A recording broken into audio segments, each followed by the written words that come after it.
Oke semuanya, hari ini kita akan bedah tuntas aturan main baru yang super penting buat semua sekolah di Indonesia, yaitu Permendikdasmen nomor 8 tahun 2026.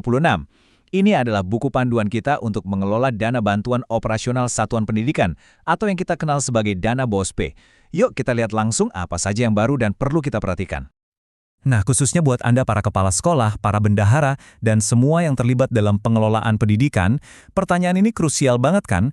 Karena peraturan baru ini akan mengubah cara kita mengelola dan menggunakan dana.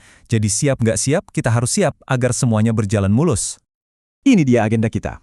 Kita mulai dari kenapa aturannya baru, lalu kita selami apa saja 3 jenis dana BOSP itu, terus siapa yang berhak dapat dana, boleh dipakai buat apa saja, aturan pelaporannya gimana, dan yang terpenting, apa saja yang boleh dan sama sekali nggak boleh dilakukan.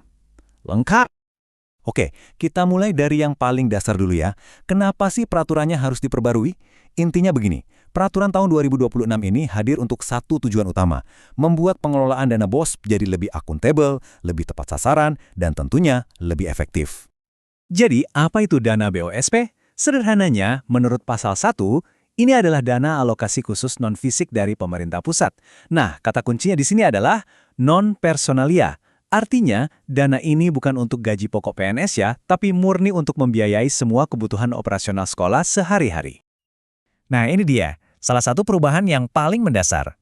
Dana BOSP itu sekarang dipecah jadi 3 jenis utama. Kalau kita bisa paham betul soal ini, perencanaan anggaran sekolah dijamin bakal jauh lebih mudah dan terarah. Pasal 3 membagi BOSP jadi 3. Pertama, ada dana BOP PAUD. Jelas ya, ini untuk teman-teman di pendidikan anak usia dini. Kedua, yang paling kita kenal, yaitu dana BOS untuk jenjang SD, SMP, SMA, SMK, sampai SLB. Dan yang ketiga, dana BOP kesetaraan. Ini khusus untuk program paket A, B, dan C. Eits, tapi tunggu dulu, nggak berhenti di situ. Masing-masing dari 3 dana tadi, PAUD, BOS, dan kesetaraan, itu punya 3 anak lagi atau 3 kategori. Ada yang namanya dana reguler, dana kinerja, dan dana afirmasi. Masing-masing punya tujuan yang spesifik banget. Apa bedanya? Gampangnya begini. Dana reguler itu ibaratnya uang operasional harian sekolah. Dana kinerja itu semacam bonus atau hadiah buat sekolah-sekolah yang punya prestasi bagus. Sedangkan dana afirmasi adalah bantuan ekstra khusus buat sekolah-sekolah yang ada di daerah khusus, misalnya di daerah terpencil atau perbatasan. Pertanyaan berikutnya, apakah semua sekolah otomatis dapat dana ini? Jawabannya, tentu saja tidak. Ada syarat-syarat yang harus dipenuhi. Yuk kita bedah satu persatu apa saja persyaratan utamanya. Oke, untuk bisa dapat dana reguler, ada 5 syarat wajib yang harus dicentang. Pertama, sekolah wajib punya NPSN di Dapodik. Kedua, data Dapodiknya harus sudah diupdate paling lambat 31 Agustus tahun sebelumnya. Ketiga, izin operasionalnya harus valid. Keempat, punya rekening bank atas nama sekolah, bukan pribadi ya. Dan kelima, bukan satuan pendidikan kerjasama. Ini adalah syarat dasar yang nggak bisa ditawar. Nah, untuk dana kinerja dan afirmasi, syarat utamanya sama.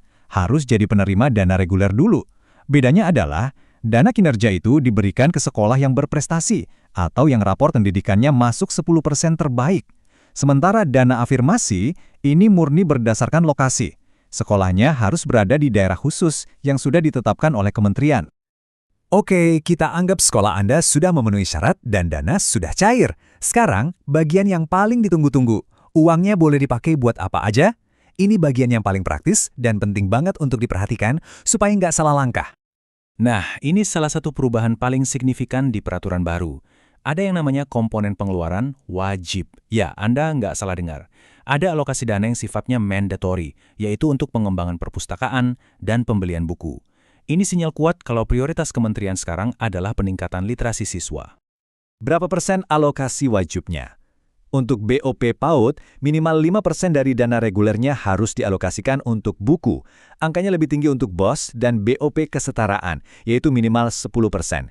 Ini perlu dicatat baik-baik karena aturannya sudah jelas dan tidak bisa ditawar lagi. Aturan penting lainnya adalah soal pembayaran honorarium. Untuk dana BOS reguler, ada batas maksimalnya, dan ini beda antara sekolah negeri dan swasta. Sekolah negeri maksimal hanya boleh mengalokasikan 20% untuk honor. Sementara sekolah swasta diberi kelonggaran lebih, yaitu bisa sampai maksimal 40%. Ini penting banget dicatat pas menyusun RKAS ya. Selain dua aturan tadi, dana reguler tentunya bisa dipakai untuk berbagai kebutuhan operasional lain. Mulai dari penerimaan siswa baru, kegiatan belajar dan ekstrakurikuler, administrasi sekolah, pengembangan profesi guru, bayar listrik dan internet, sampai pemeliharaan ringan sarana dan prasarana sekolah. Tapi ingat, untuk pemeliharaan ini ada batasnya, maksimal 20% dari total dana. Menerima dana artinya siap dengan tanggung jawab laporan. Peraturan baru ini benar-benar menekankan pentingnya akuntabilitas dan ketepatan waktu. Yuk kita lihat tanggal-tanggal pentingnya dan apa konsekuensinya kalau sampai telat. Ada 2 tanggal keramat yang wajib dilingkari merah di kalender. Pertama, 31 Juli. Ini adalah batas akhir pelaporan penggunaan dana tahap 1. Laporan ini jadi kunci untuk pencairan tahap berikutnya. Lalu, tanggal 31 Januari tahun depannya, ini adalah batas akhir untuk laporan realisasi penggunaan dana selama setahun penuh. Apa sanksinya kalau terlambat lapor? Pasal 59 menjelaskan dengan sangat gamblang. Kalau laporan tahap 1 telat 1 bulan saja, misalnya baru dikirim di bulan Agustus, maka penyaluran dana tahap berikutnya akan langsung dipotong sebesar 2%. Dan sanksinya ini bertingkat. Kalau telatnya sampai 3 bulan misalnya, laporan baru masuk di bulan Oktober, pemotongannya naik jadi 4%. Jadi, ketepatan waktu dalam pelaporan itu benar-benar krusial untuk menjaga alokasi dana sekolah tetap utuh. Jangan sampai kepotong. Oke, kita sampai di bagian penutup, tapi ini justru bagian yang paling fundamental. Mari kita rangkum prinsip-prinsip yang harus jadi pegangan dan hal-hal yang mutlak dilarang dalam mengelola dana BOSP. Ini adalah jantung dari tata kelola yang baik. Di pasal 2, ada 5 prinsip dasar. Dana itu harus fleksibel, artinya digunakan sesuai kebutuhan real sekolah. Harus efektif, artinya ada hasil nyata untuk pendidikan. Harus efisien, jangan boros. Wajib akuntabel, bisa dipertanggungjawabkan. Dan terakhir harus transparan, dikelola secara terbuka. 5 pilar ini harus jadi kompas dalam setiap pengambilan keputusan. Terakhir, ini adalah daftar hal-hal yang haram hukumnya. Pasal 66 sangat tegas, dilarang keras mentransfer dana ke rekening pribadi, dilarang meminjamkan dana ke pihak manapun, dilarang membeli software pelaporan, jangan membiayai kegiatan non-prioritas, apalagi untuk kepentingan pribadi. Dan ingat, dana ini bukan untuk renovasi bangunan kategori sedang dan berat. Memahami larangan ini akan menghindarkan sekolah dari masalah hukum di kemudian hari. Pada akhirnya, semua aturan ini, semua detil ini, dibuat untuk satu tujuan yang sangat mulia, seperti yang tertulis di pembukaan peraturannya, untuk menjamin hak setiap anak Indonesia mendapatkan akses pendidikan, dan mewujudkan layanan pendidikan yang bermutu untuk semua. Inilah pedoman resmi yang sekarang menjadi acuan kita bersama dalam mengelola dana BOSP. Jadi, pertanyaan reflektif untuk kita semua adalah, dengan pedoman yang kini lebih jelas dan terstruktur, bagaimana sekolah kita bisa lebih inovatif dan lebih efektif dalam menggunakan setiap rupiah dari dana BOSP untuk memaksimalkan potensi setiap siswa. Terima kasih sudah menyimak, semoga bermanfaat.